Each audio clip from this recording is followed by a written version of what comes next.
오늘 이 시간 함께 봉독한 여호수아 11장 14절에서 23절 말씀을 근거로 해서 따라하겠습니다. 하나님의 약속을 이루는 순종.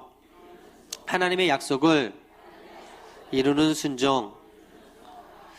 네, 여러분, 우리가 어렸을 때 많이 들은 이야기가 있어요. 어떤 이야기냐면 밤하늘에서 별똥별이 떨어지면 그 떨어질 때 소원을 빌면 이루어진다. 그런 이야기 들어보신 적 있으신가요? 그럼 소원을 빌어보신 적 있으신가요? 있으신 분들 혹시 이루어지셨나요? 어저께요 뉴스를 보는데 누워서 별똥별 보며 소원 빌던 50대가 차량에 치여라는 제목의 글이 있어서 제가 한번 읽어봤더니 지난 8월 13일에 우주쇼를 보려고 별 관측 명소로 알려진 주차 중에 누워 있었던 50대 여인이 진입하던 차 모씨 27살 먹은 여성이 운전하던 차에 치였어요.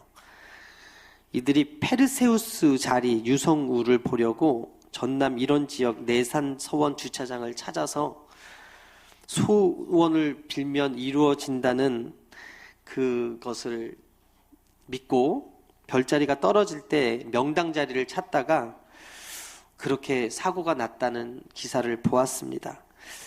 여러분, 유성을 보고 소원을 빈다고 해서 소원이 이루어지지 않습니다.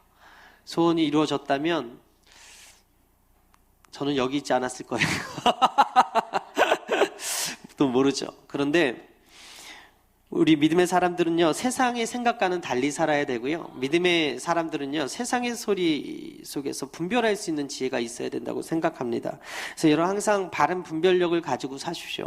바른 통찰력을 가지고 사십시오. 생명의 근원이 어디 있는지 여러분 생각하고 사셔야 됩니다. 우리 믿음의 사람들은 세상과 다른 믿음을 가지고 있어요. 하나님은 우리에게 꿈을 주시는 분이다. 하나님은 우리의 소원을 이루어 주시는 분이다. 하나님은 우리의 꿈을 이루어 주시는 분이다. 믿으시면 아멘. 시편 37편 3절 이하에 야훼를 의뢰하고 선을 행하라. 땅에 머무는 동안 그의 성실을 먹을거리로 삼을지어다. 또 야훼를 기뻐하라. 그가 내 마음의 소원을 내게 이루어 주시리로다. 내 길을 야훼께 맡기라. 그를 의지하면 그가 이루시고 내 의를 빛같이 나타내시며 내 공의를 정오의 빛같이 하시리로다. 따라하겠습니다. 야훼를 기뻐하라. 그가 내 마음의 소원을 이루어 주시리라. 하나님이 꿈을 주시고요, 하나님의 소원을 주시고요, 하나님을 기뻐할 때 하나님께서 이루어 주시는 거예요. 하나님이 어느 날 아브라함에게 오셔서 이렇게 말씀하셨어요. 창세기 15장 2절 이하에 아브라함이 이르되 주 야훼여 무엇을 내게 주시려 하나이까. 아브라함이 먼저 구하지 않았어요. 하나님께서 찾아오셨어요. 그리고 아브라함이 물었어요. 주 야훼여 내게 무엇을 주시려고 하나이까. 나는 자식이 없사오니 나의 상속사는 이 다메섹 사람 엘리에셀이니이다. 아브라함이 또 이르되 주께서 내게 씨를 주지 아니하셨으니 내 집에서 길린 자가 내 상속자가 될 것이니이다. 아브라함이 자신의 생각을 이야기해요. 그런데 야훼의 말씀이 그에게 임하여 이르시되 그 사람이 내 상속자가 아니라 내 몸에서 날 자가 내 상속자가 되리라 하시고 그를 이끌고 밖으로 나가 이르시되 하늘을 우러러 뭇별을 셀 수 있나 보라. 또 그에게 이르시되 내 자손이 이와 같으리라. 아브라함이 야훼를 믿으니 야훼께서 이를 그의 의로 여기시고 또 그에게 이르시되 나는 이 땅을 내게 주어 소유를 삼게 하려고 너를 갈대아인의 우리에서 이끌어낸 야훼니라. 아브라함이 달라고 하지 않았습니다. 아브라함이 구하지 않았습니다. 아브라함은 이 다메섹 사람 엘리에셀으로 만족합니다라고 얘기했어요. 근데 하나님이 찾아오셨어요. 그리고 나서 하나님께서 내 몸에서 날 자를 통하여 내가 하늘의 별과 같이 빛날 자손을 줄 것이고 내가 내게 약속한 땅을 그들에게 허락해 줄 거야 라고 이야기했어요. 하늘의 별과 같은 많은 자손을 너에게 주겠다. 내가 너에게 약속한 그 땅을 너에게 주겠다. 너의 자손들에게 주겠다. 하나님께서 이미 아브라함에게 약속하셨어요. 아브라함에게 필요한 것은 꿈도 아니었고 소원도 아니었고 오직 하나님을 믿는 믿음이었어요. 여러분, 성경이 뭐라고 얘기합니까? 아브라함이 하나님을 믿으니 그것을 의로 여기셨다고 말씀합니다. 여러분, 우리에게 필요한 게 뭐예요? 꿈이 아닙니다. 소원도 아닙니다. 하나님을 믿는 믿음임을 믿으시게 되기를 주님의 이름으로 축원합니다. 오늘 꿈을 이루시고 언약하시고 그 꿈을 성취하시고 이루시는 분이 하나님이 이스라엘에게 약속한 땅인 젖과 꿀이 흐르는 가나안 땅 정복의 마지막 종지부를 찍는 장면, 그것이 바로 오늘 함께 읽은 여호수아 11장 말씀이거든요. 오늘 본문에 가나안 정복 전쟁이 이렇게 언급이 되어 있어요. 결국 하나님의 신실한 약속이 오늘 이 본문에서 아브라함에게 이루겠다고 약속하신 그 땅을 결국 차지하는 장면이 오늘 본문에서 발견할 수가 있는데요. 그래서 우리가 첫 번째 살펴볼 것이 무엇이냐면 우리의 하나님은, 우리가 믿는 그 하나님은 약속하시고 성취하시는 하나님이심을 여러분 기억하시게 되기를 바랍니다. 여호수아의 지휘 아래서 이스라엘이 가나안 땅을 정복했어요. 16절에 보게 되니까 여호수아가 이같이 그 온 땅 곧 산지와 온 네겝과 고센 온 땅과 평지와 아라바와 이스라엘 산지와 평지를 점령하였으니, 하나님이 아브라함에게 약속하셨던 그 땅을 여호수아가 마침내 얻어낸 거예요. 하나님은 이미 여러분 아시다시피 아브라함에게 내게 큰 민족을 이루게 하겠다, 네가 큰 축복을 받을 것이다, 네 이름이 창대해질 것이다, 너는 복의 근원이 될 것이다 약속하셨어요. 창세기 12장 1절 이하에 야훼께서 아브라함에게 이르시되 너는 너의 고향과 친척과 아버지의 집을 떠나 내가 내게 보여줄 땅으로 가라. 내가 너를 큰 민족을 이루고 내게 복을 주어 내 이름을 창대하게 하리니 너는 복이 될지라. 너를 축복하는 자에게는 내가 복을 내리고 너를 저주하는 자는 내가 저주하리니 땅의 모든 족속이 너로 말미암아 복을 얻을 것이리라. 하나님께서 믿음의 조상 아브라함에게 그의 백성의 그 땅을 약속하셨을 뿐만 아니라 그의 백성들에게 자손과 땅과 삶의 터전을 약속하고 내가 너와 함께 할 것이다 라고 약속하고 있는 거예요. 그의 손자 야곱에게도 하나님께서 나타나셔서 이렇게 약속합니다. 창세기 35장 9절 이하에 야곱이 바다나람에서 돌아오매 하나님이 다시 야곱에게 나타나사 그에게 복을 주시고 하나님이 그에게 이르시되 내 이름이 야곱이지만은 내 이름을 다시는 야곱이라 부르지 않겠고 이스라엘이 내 이름이 되리라 하시고 그가 그의 이름을 이스라엘이라 부르시고 하나님이 그에게 이르시되 나는 전능한 하나님이라 생육하며 번성하라. 한 백성과 백성의 총회가 내게서 나오고 왕들이 내 허리에서 나오리라. 내가 아브라함과 이삭에게 준 땅을 내게 주고 내가 내 후손에게도 그 땅을 주리라 하시고 하나님이 그와 말씀하셨던 곳에서 그를 떠나 올라가시느니라. 아브라함에게도 땅과 자손을 약속하셨고 야곱에게도 땅과 자손을 약속하셨어요. 그런데 오늘 여호수아 11장 26절에서 나오는 그 땅의 전쟁이 그쳤더라는 그 선포는 단순한 역사가 아니라 하나님께서 우리에게 친히 약속하시고 또 그 약속을 실현시켜 가시는 그 과정을 보여주고 있어요.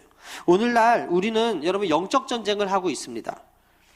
오늘 이 시간에 나온 것도 어떻게 보면 영적 전쟁에서 여러분들 승리하셔서 앉아 있다고 생각합니다. 게다가 청년들이 여기 앉아 있는데, 남성분들이 앉아 있는데, 여러분 오늘 6시 30분에 TV에서 뭘 하는지 아십니까?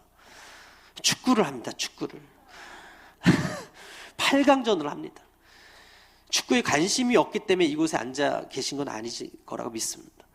여러분 이 자리가요 정말 어려운 자리예요. 예배 드리러 나오는 자리, 누워서 TV만 키면 온두라스와의 8강전 경기를 볼 수 있는데 주일 일부에 영적 전쟁에 승리해서 나온 여러분들을 축복합니다. 축구는 축구대로 하나님께서 승리하게 될지 믿습니다. 여러분들 가서 우리가 TV 보고 있는다고 그들이 승리하지 않습니다. 이곳에서 기도할 때 우리 태극 전사들이 승리하게 될지 믿습니다. 그런데 전쟁이 그쳤으면 좋겠어요. 근데 우리는 전쟁 가운데 있습니다.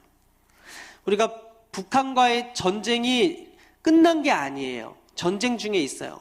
그러다 보니까 지금도 북한은 지령을 내려서 간첩들을 통하여서 여러 가지로 사회적인 혼란을 야기하고 있습니다. 끝났다면 그런 일 할 리가 없는데, 할 필요가 없거든요. 그런데 끝나지 않았기 때문에 알게 모르게 사회적 혼란을 야기시키고 하나 되는 것을 분열시키고 권위를 무너뜨리는 그런 일들이 일어나고 있는 거예요. 여러분, 마귀가 제일 잘하는 게 바로 그거거든요. 하나됨을 깨트리고 분열시키고 하나님께서 세우신 그 권위를 도전하게 하고 그 권위를 무너뜨리려고 하는 일. 근데 북한이 하는 짓이 마귀가 하는 거랑 똑같더라는 거죠. 그런데 마귀가 오늘날 영적 전쟁을 누구랑 치르고 있냐면 세상 사람들하고 치르지 있지 않아요. 바로 오늘 이 자리에서 하나님을 경외하여 나온 여러분들과 치르고 있다라는 것이죠. 이번에 천만 영화가 된 2016년도에 개봉한 부산행이라는 영화를 혹시 보셨는지 모르겠어요. 어르신들은 안 보시는 게 더 좋아요. 근데 그 내용 보면 우리나라에서 처음으로 좀비 영화를 만든 거예요. 좀비가 뭔지 아세요? 막 이렇게 난 따라도 못하겠어. 근데 죽은 거야. 죽었는데 살아있어. 시체가 살아서 생명은 없고 살아있는 사람만 찾아다니면서 물어요. 그래서 그 살아있는 사람의 생명을 뺏어요. 그래서 결국은 그 사람도 좀비로 만들어버려요. 그 영화가 우리나라에 개봉이 됐는데 한 1000만 명이 봤대요. 4명 중에 1명은 본 거예요. 이 자리에 앉은 4명 중에 1명이 본 거예요. 근데 좀비는요, 여러분 생명이 없습니다. 그리고 좀비는 생명이 있는 사람들에게 달려듭니다. 그리고 물어뜯습니다. 공격하는 것인데요. 생명 있는 사람들은 그 좀비를 피하기 위해서 그 좀비와 싸우고 물리지 않기 위해서 필사의 노력을 해요. 이게 영화의 코드예요. 이 부산행뿐만 아니라 미국에서 만들어진 좀비 영화는 다 공통적인 게 뭐냐면 좀비가 생명 있는 사람들을 두루다니며 찾으면서 물어요. 그리고 좀비가 된 사람들은 또 좀비를 공격하지 않고 생명 있는 사람을 찾아다니면서 또 물어요. 어떻게 보면 영적으로 해석해 보면 깊은 의미가 있는 것 같아요. 요한일서 5장 11절 이하에 또 증거는 이것이니 하나님이 우리에게 영생을 주신 것과 이 생명이 그의 아들 안에 있는 그것이니라. 아들이 있는 자에게는 생명이 있고 하나님의 아들이 없는 자에게는 생명이 없느니라. 우리가 공격당하는 것, 어떻게 보면 우리에게 예수의 생명이 있기 때문에 그래요. 우리가 사탄의 공격을 받고 있는 거, 어떻게 보면 우리 안에 예수의 생명이 있기 때문에 그렇습니다. 베드로전서 5장 8절 이하에 근신하라 깨어라. 너희 대적 마귀가 우는 사자와 같이 두루다니며 삼킬 자를 찾나니 너희는 믿음을 굳건하게 하여 그를 대적하라. 이는 세상에 있는 너희 형제들도 동일한 고난을 당하는 줄 알미라. 누가복음 22장 31절에 시몬아 시몬아 보라 사탄이 너희를 밀가부르듯 하려고 요구하였으나 그러나 내가 너희를 위하여 내 믿음이 떨어지지 않기를 기도하였으니 너는 돌이킨 후에 내 형제를 굳게 하라. 여러분 그렇습니다. 여러분 우리가 영적 전쟁 가운데 지피지기면 백전백승이라고 적을 잘 알면 우리가 승리할 수 있는데 사탄은 지금도 밀가부르듯이 두루다니며 삼킬 자, 어떤 자? 생명 있는 삼킬 자를 찾고 있는. 여러분 우리가 생명이 있기 때문에 공격당하는 거예요. 예수의 생명을 취하고 있기 때문에 세상이 우리를 싫어하는 거거든요. 사탄은 생명이 없어요? 그래서 생명 있는 그리스도인들을 공격해요. 어떻게 공격해요? 우는 사자와 같이 두루다니며 밀가부르듯이 그 영혼 잡아먹기 위해서 공격하고 있다라는 거예요.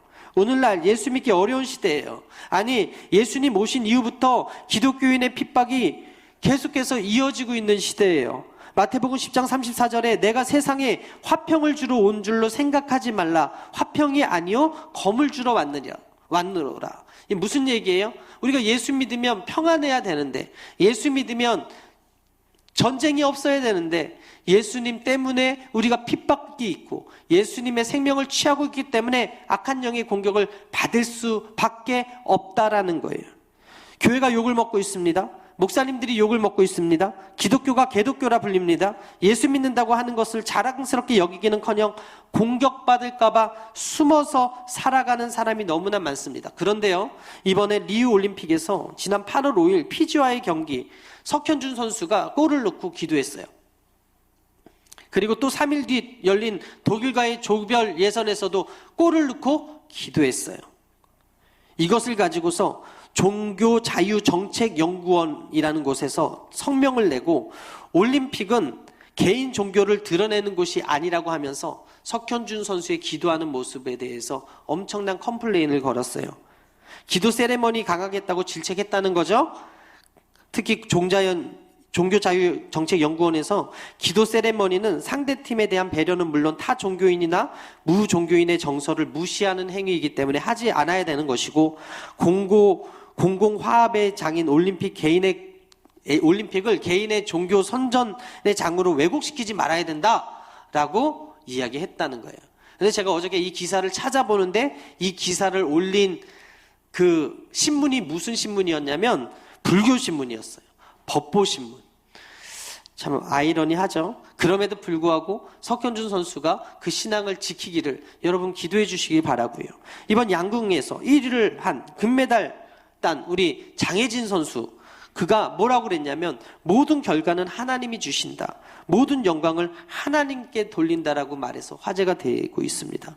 그 장혜진 선수가 나는 언제나 능력 주시는 분을 믿고 산다, 모든 결과는 하나님이 주신다고 본다, 결과를 그냥 받아들이는 성격이다 라고 이야기하면서 그 1위의 자리에서 하나님께서 내게 능력 주셔서 내가 1등 했습니다 라고 고백하더라는 것이죠.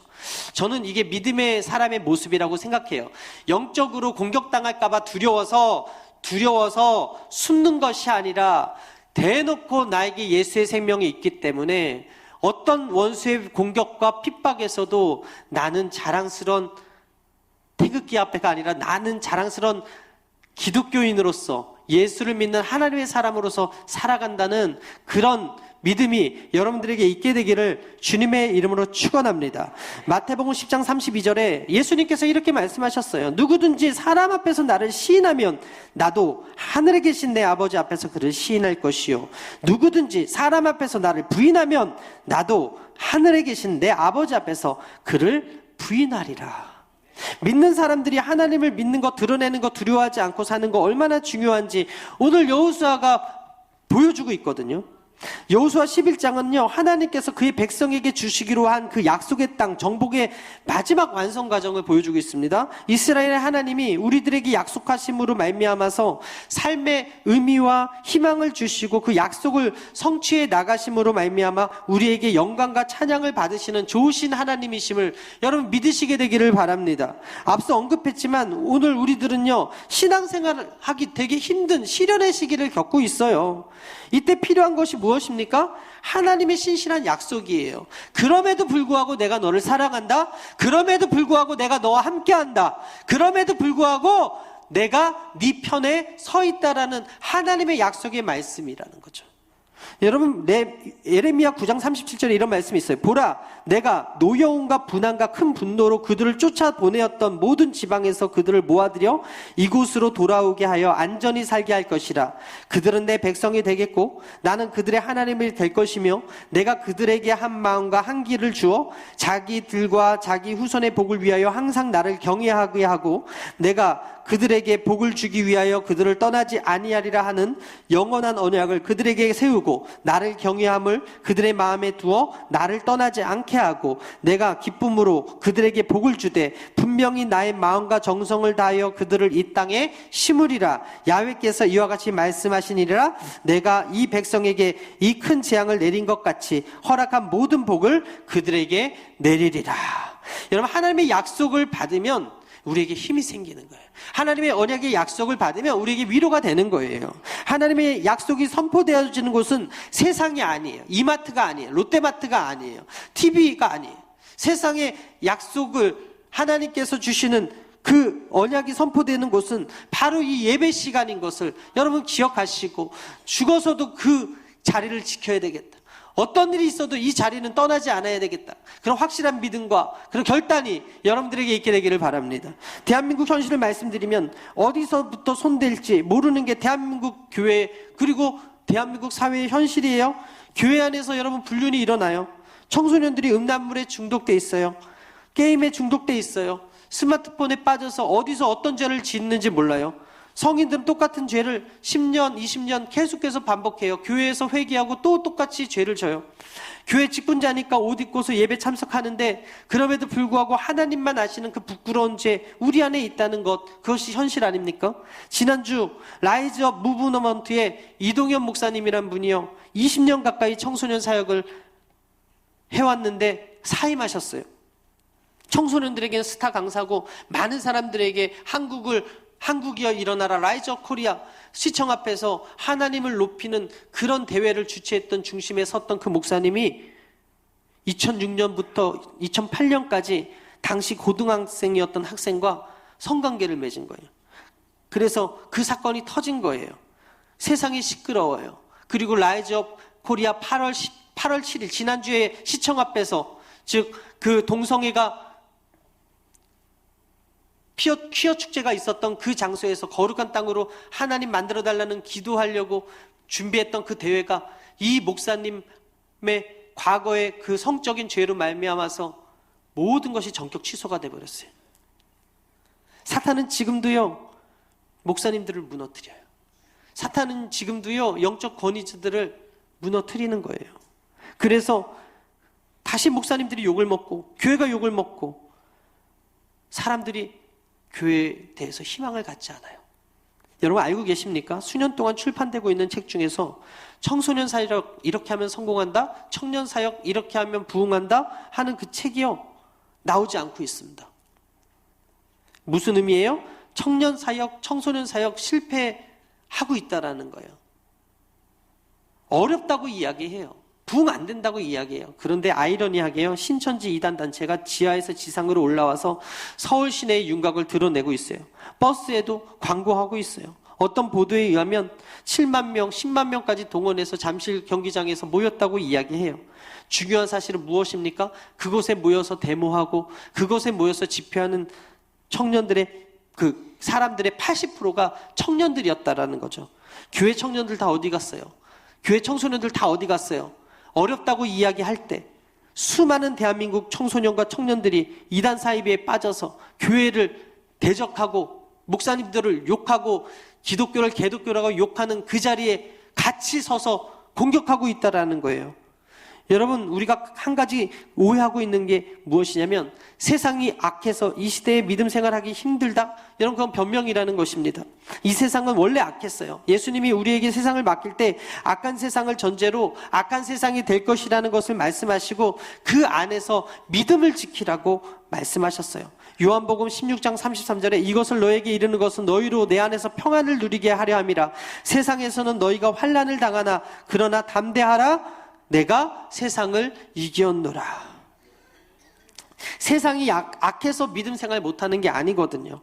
내가 소금의 역할, 빛의 역할, 그리스도인의 그 사명을 잘 감당하지 못해서 세상이 지금 썩어져 가고 있고 부패되어 가고 있고 망해져 가고 있다라는 거예요. 근데 우리는 어떻게 생각해요? 저 장로님 때문에 그래, 저 목사님 때문에 그래, 저 권사님 때문에 그래, 저 사람 때문에 그래, 그래서 내가 믿음 생활하기 힘들어, 내가 시험에 들어라고 이야기해요. 예수님은 변명하지 말라는 거예요. 이스라엘의 하나님은 약속하심으로 우리에게 일을 이루시는 분임을 가르쳐주고 계신데 예레미야 33장 2절 이하에 일을 행하시는 야훼, 그것을 만들며 성취하시는 야훼, 그의 이름을 야훼라 하는 이가 이와 같이 이르시는도다. 너는 내게 부르짖으라, 내가 내게 응답하겠고 내가 알지 못하는 크고 비밀한 은밀한 일을 내게 보이리라. 여러분 교회라는 곳은 실수가 없는 곳이 아닙니다. 죄인들이 모인 곳이 교회입니다. 교회가 성화되어져 가는 가운데 실수를 범할 수 있는 것이기 때문에 세상에 욕을 먹을 대상이 될 수 있어요. 그런데 하나님은 그 교회를 사랑하세요. 예수님의 피값 주고 사신 그 교회를 사랑하세요. 그리고 교회 모인 예수의 생명에 있는 여러분들을 사랑하세요. 그래서 여러분들에게 약속하시는 거예요. 그래서 여러분들에게 힘을 주길 원하시는 거예요. 세상 속에서 여러분들이 살 수 있는 능력을 부어주시길 원하시는 거예요. 여러분 때로는 그 약속이 이루어지는데 시간이 좀 걸려요. 제 아들 서원이가 이제 3살인데 얘가 집에 벽에다가 사인펜을 들고서 엄청나게 그려대요. 장판에도 그려대고 가구에도 그려대고. 이거 전세인데 집주인이 보면은 이거 어떻게 하나 걱정될 정도로 그려대. 걔한테 색연필과 사인펜을 맡기지 않습니다. 우리 애기 엄마는 걔가 들고 있는 것만 보면 질색팔색을 하고 달려가가지고 뺏어요. 그런데 20대 청년이 만약 미술을 전공했다면 당연히 색연필을 줄 것입니다. 당연히 사인펜을 맡길 것이죠. 그런데 3살 아이, 분별하지 못하는 아이에게는 주지 않는 게 당연한 거 아니겠어요? 근데 어저께 제가 이렇게 친구 집들이를 가느라고 저녁에 차를 타고 가는데 물을 못 챙긴 거예요. 물을. 근데 이 3살짜리가 물 그러는 거예요. 와, 근데 제 마음이 너무 아픈 거예요. 물을 못 챙긴 거에 대한 그 죄책감과 미안함이 가득 몰려오는 거예요. 그래서 제가 느꼈어요. 하나님의 마음이 이렇겠다. 얘가 꼭 필요한 거는 물이고 얘가 필요한 거는 색연필이 아니니까 물을 달라 하면 당연히 물을 주고 싶은 마음이 막 일어나서 어떻게든지 물을 마시게 하고 싶은 게 아버지의 마음이고, 이 아이가 지금 때가 되지 않아서 색연필은 지금 필요가 없기 때문에 이걸 주지 않는 것도 아버지의 마음이고, 오늘 우리가 이곳에서 기도하는 거 하나님께서 아세요. 근데 정말 필요한 거 하나님께서 주실 거예요. 근데 지금 당장 내게 필요하지 않다면 당장은 주시지 않을지도 몰라요. 그러나 하나님께서는 약속하신 대로 이루시는 거예요. 여러분, 아브라함에게 당장 필요한 게 무엇이었습니까? 그런데 하나님께서는 수많은 시간에 걸쳐서 아브라함과 이삭과 야곱과 그리고 요셉의 시대를 거쳐서 모세의 시대를 거쳐서 그리고 여호수아 시대 때 지금 그 약속의 땅을 주시는 걸 보면, 이게 당장 우리는 이루어졌으면 좋겠다, 당장 내 기도가 응답됐으면 좋겠다 하는 것들이 많아요. 하나님께서 약속하셨으니 당장 주셔야 되지 않습니까? 구하는 게 많아요. 그런데 제가 어저께 우리 서원이가 그 물 달라고 하는 그것을 보면서 필요하면 주시겠구나, 어떻게 해서든지 주시겠구나라는 것을 깨닫게 되었다라는 것입니다. 여러분, 하나님께서 당장 우리가 사는 인생 가운데 응답하셨으면 좋겠는데 그러지 않을 때가 있어요. 그럼에도 불구하고 하나님의 신실하심을 믿으시게 되기를 주님의 이름으로 축원합니다. 이스라엘이 애굽에서 430년 노예 생활을 하고 40년 동안 광야에서 방황했지만 하나님은 그때도 아브라함과 하신 약속을 기억하고 계셨어요. 흥미롭게도 가나안 땅으로 언급되던 그 땅을 오늘 본문 22절에 이스라엘 자손의 땅이라고 칭함으로써 가나안 땅이 더 이상 가나안 원주민의 땅, 가나안 거민의 땅이 아니라 하나님께서 이스라엘에게 주신 이스라엘의 땅, 이스라엘 백성의 땅이 되었음을 공식적으로 선언을 하고 있습니다. 여러분, 하나님의 약속이 어찌 보면은 더디 이루어지는 것 같더라도 우리는 끝까지 하나님을 신뢰하고 믿어야 될 것입니다. 하나님이 우리에게 약속하시는 것이 지금 당장 응답되지 아니한 것 같아도 낙심하지 않게 되기를 바랍니다. 우리가 믿는 하나님은 우리에게 약속하시는 거 반드시 이루어 주시는 좋으신 하나님이시기 때문에 그래요. 로마서 1장 17절에 복음에는 하나님의 의가 나타나서 믿음에 이르게 하나니 기록된 바 오직 의인은 믿음으로 말미암아 살리라. 여러분, 믿음 가지고 주님의 약속을 믿고 기다리며 살 때 하나님께서 반드시 여러분들에게 최고 좋은 것들로 허락하여 주심을 믿으시게 되기를 주님의 이름으로 축원합니다. 두 번째로 우리가요, 요구되는 게 있어요. 우리에게 요구하시는 게, 그것이 무엇이냐? 바로 그 약속에 대한 신뢰 그리고 순종이라는 것입니다. 여러분, 우리의 미래는 열려있는 미래입니다. 앞으로 잘 될 수도 있고요, 앞으로 안 될 수도 있어요. 그런데 그것은 오늘 내가 여기서 선택할 수 있어요. 여러분, 잘 되길 원하시면 아멘 하십시다. 형통하길 원하시면 아멘 하십시다. 앞으로 잘 될 줄 믿으시면 아멘 하십시다. 우리들이요, 신뢰하고 순종하며 살아갈 때는요, 하나님께서 주시는 약속의 땅을 선물로 얻게 돼요. 그런데 불신앙과 불순종의 삶, 즉 반역의 삶을 살아갈 때 하나님의 축복과 은혜는 우리 것이 되지 못해요.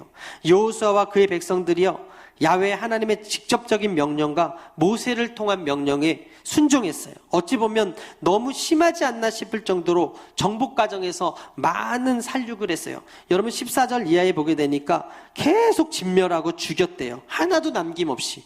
17절에 보게 되니까 곧 세일로 올라가는 한락산에서부터 헤르몬산 아래 레바논 골짜기의 바알까지라 그들의 왕들은 모두 잡아쳐 죽였으며 21절에 보게 되니까 이스라엘의 온 산지의 아낙 사람들을 멸절하고 그가 또 그들의 성읍들을 진멸하여 바쳤으므로 이스라엘 자손의 땅에는 아낙 사람들이 하나도 남지 않았다. 칼날로 쳐서 멸했다. 모두 잡아쳐 죽였다. 멸절했다. 진멸하였다. 어떻게 보면 우리가 볼 때 좀 잔인한 방법으로 사람들을 죽인 것 같아요. 15절에 보게 되니까 그 이유가 나왔어요. 야훼께서 그의 종 모세에게 명령하신 것을 모세는 여호수아에게 명령하였고 여호수아는 그대로 행하여 야훼께서 모세에게 명하신 모든 것을 하나도 행하지 아니한 것이 없었더라.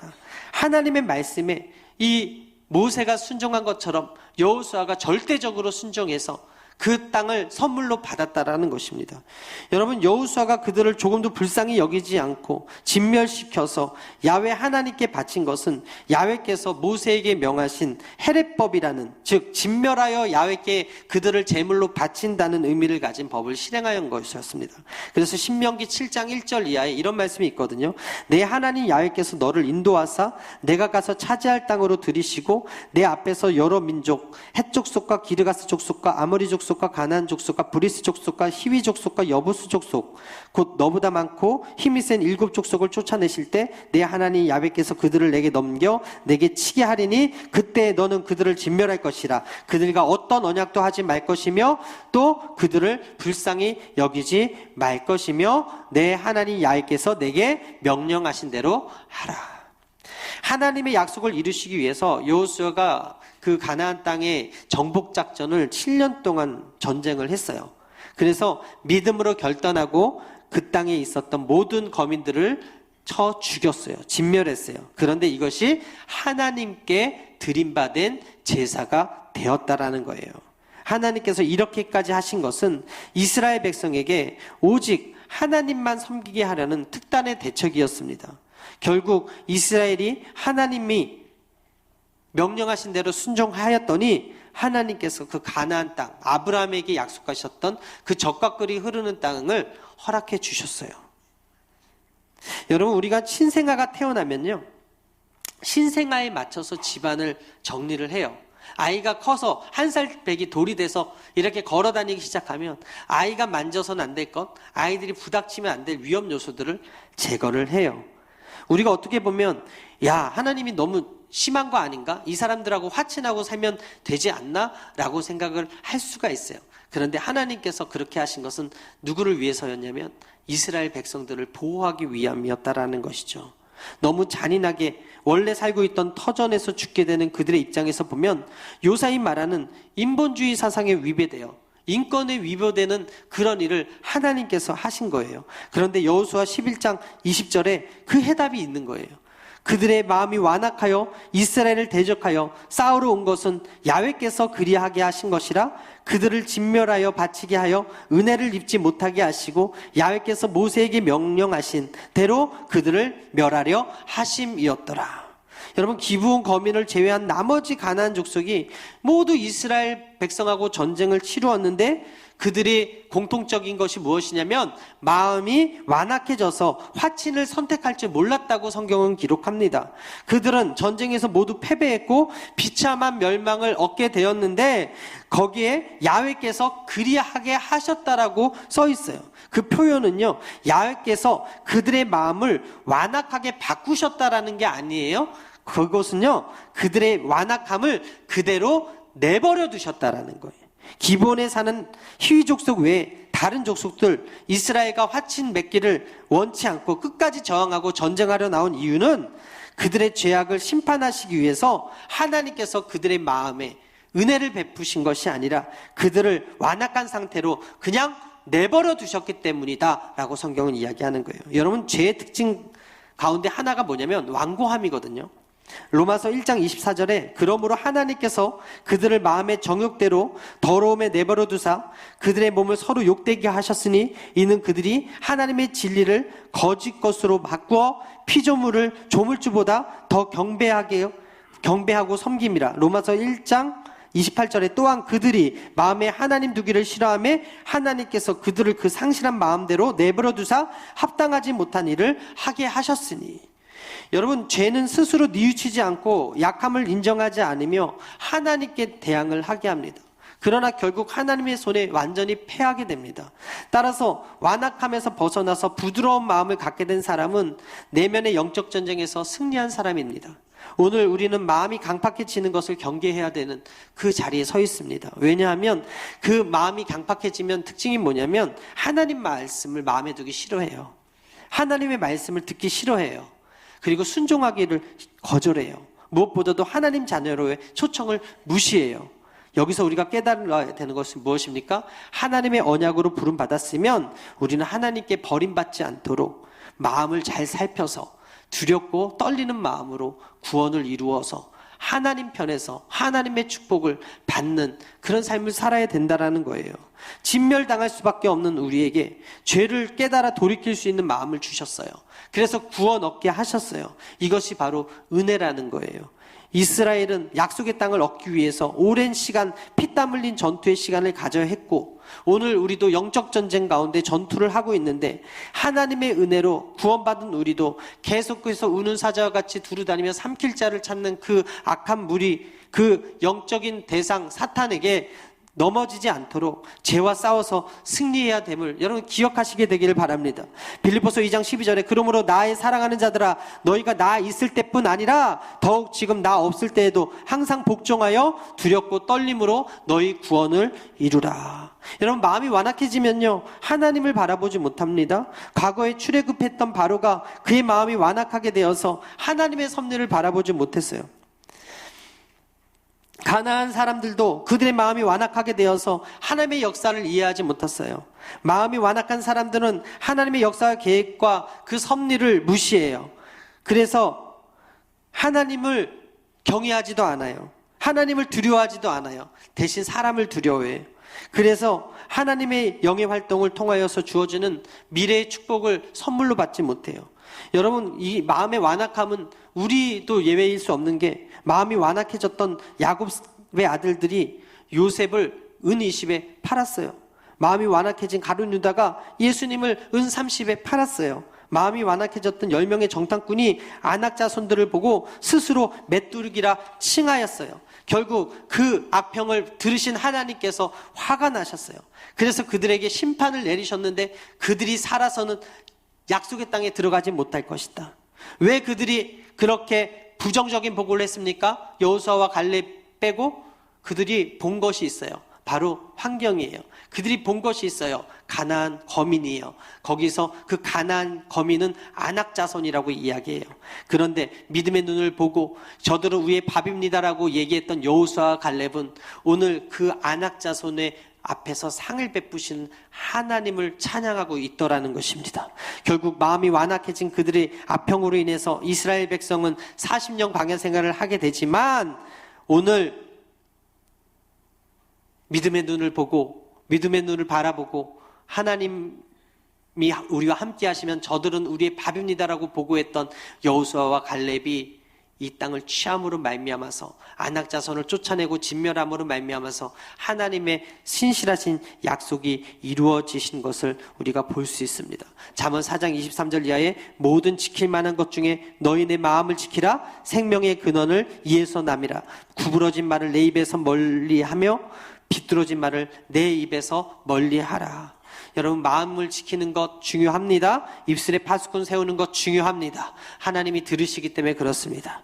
말씀을 마치겠습니다. 우리는요 지금 자본이나 군사력에 의해서 싸우는 그런 전쟁 가운데 있지 않아요. 우리는요 우리 내부의 완악함과 싸우는 전쟁 가운데 있어요. 순종할 것인가 불순종할 것인가, 따를 것인가 따르지 말 것인가. 여러분, 마음을 지키고 입술을 지키고 하나님을 바라보는 자만이 하나님께서 주시는 약속의 땅을 받아들고 전쟁을 그칠 수 있게 할 수 있습니다. 저는 여러분들이 사는 날 동안 정말 하나님께서 주시는 바른 분별력과 통찰력을 가지고 마음을 잘 지키고 입술을 잘 지키고 순종함으로 말미암아 여러분들에게 약속한 축복의 주인공 그 땅의 취함으로 하나님께 영광 올려드리는 여러분들의 삶이 되기를 주님의 이름으로 축원합니다. 축원합니다.